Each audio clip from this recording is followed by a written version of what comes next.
પાડવા, ધર્મ નિયમોને પાડવા, માળા કેમ કરવી, પૂજા કેમ કરવી, મંત્ર જાપ કેવી રીતે જપવો, એકાદશીનું વ્રત પણ કરવું. ગણાય કે એકાદશી તો સ્વામિનારાયણ વાળાની છે. ભાઈ માત્ર હિન્દુને એકાદશી કરવાની છે. એકાદશી મહાવ્રત છે, એ પાડવું જ. એકાદશીની બાંધછોડ ન કરવી. હવે તો આપણી એકાદશી બહુ સાવકાર થઈ ગયો. અરે ભાઈ એટલું સંશોધન થયું આજના વૈજ્ઞાનિકોએ કે જેટલી અનાજની વાનગી ન બને એટલી ફરારની બનવા માંડી ગઈ. ભાઈ આવડા ઉત્સવ સમયા હોય, એકાદશી પહેલા આવતી તો ટેન્શન આવતું કે હામો ને બટેટાનું શાક ખાવું પડશે, પણ હવે તો ખબર ન પડે એકાદશી આવી એમ. હો મુંબઈમાં હમણે ઉત્સવ કર્યો તો અમે, ત્યારે વાનગીઓ જોવા ગયા તો ખબર પડી કે આટલી વાનગીઓ ફરારમાંથી બને છે. પણ કાંઈ વાંધો નહીં, ભગવાને સારા દિવસો દીધા તો જમજો. પણ ભગવાન સ્વામિનારાયણ એમ કીધું છે કે 15 દિવસમાં એકવાર એકાદશી આવે છે તો ખબરદાર થઈને એકાદશીનું વ્રત કરજો, એટલે ઉપવાસ કરજો. અને આ ઉપવાસ છે ને શરીરને શુદ્ધિ કરવા માટે છે. આજે ડોક્ટરોને વૈદો એમ કહે છે એક દી વિયામાં ડો તો શરીરમાં જે કંઈ રોગચાળો શરીર એનો મેન્ટેન કરી શકે.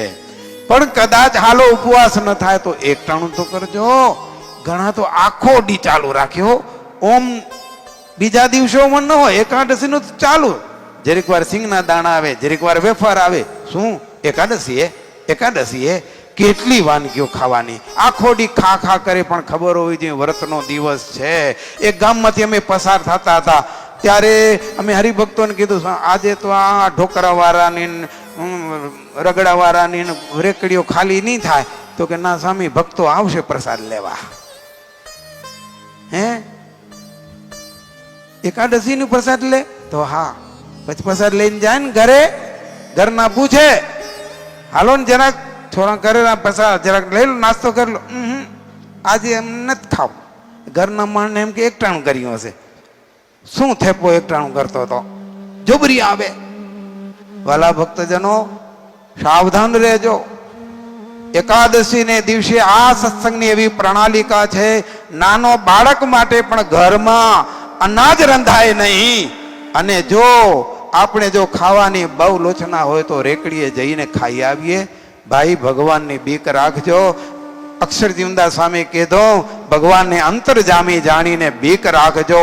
હે અરે એકાદશી આવે, આજે વેફરો તૈયાર આવે તો ભાઈ એમાં ડુંગળીઓ આવે ને બધું આવે.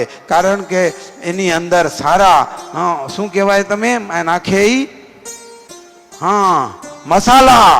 હા તો પછી મસાલા કેવા ક્યાં કઈ આપણે તો જો એ ખબર રાખવાની છે. ડુંગળીને લસણે ખાવાનું, ભલે હારો તમારો વઘારેલો ભાત થતો હશે, ટેસ્ટી થતો હશે, પણ આપણે ખબર છે કે રાઈ જીરુંનો વઘાર થયો હોય એ પણ એક ખાવા જેવી ચીજ છે. વઘાર દેતા આવડવો જોઈએ, ઉઠાડી નાખો તો ના આવે. હો હા, પણ બહુ સ્વાદિયા ને ચટણા થઈએ તો આપણું શરીરે બગડે છે. એટલે બહુ આપણે સત્સંગી છીએ. શ્રીજી મહારાજ આ બધું શીખવાડે. જન્માષ્ટમી, રામનવમીના ઉત્સવો, હિન્દુના તહેવારો કેમ કરવા એ બધી રીત શુદ્ધ રીતિ શીખાડે છે. જે કોઈ ઉત્સવમાં અશુદ્ધિ આવી છે એની શુદ્ધિ બતાવે છે. તો સંપ્રદાયની શુદ્ધ પરંપરા ઊભી કરવા માટે અને સમાજનો બહોળો વિસ્તારને તૈયાર કરવાનો છે. ભગવાન સ્વામિનારાયણનું આ અભિયાન સંતો ભેળા હરિભક્તો પણ જોડાઈને આ સત્કાર્ય કરવા માટે જોડાયા છે. અને આ કાર્ય કરવા માટે સમાજનો વિરોધ પણ સહન કરવો પડ્યો છે. હા, એવું સાંભળી દુષ્ટ જનનું સાધુને માંડ્યા સંતાપવા, બહુ દેખાડે બળ. એવો અમદાવાદમાં સંતોનો મંડળ અસુરોએ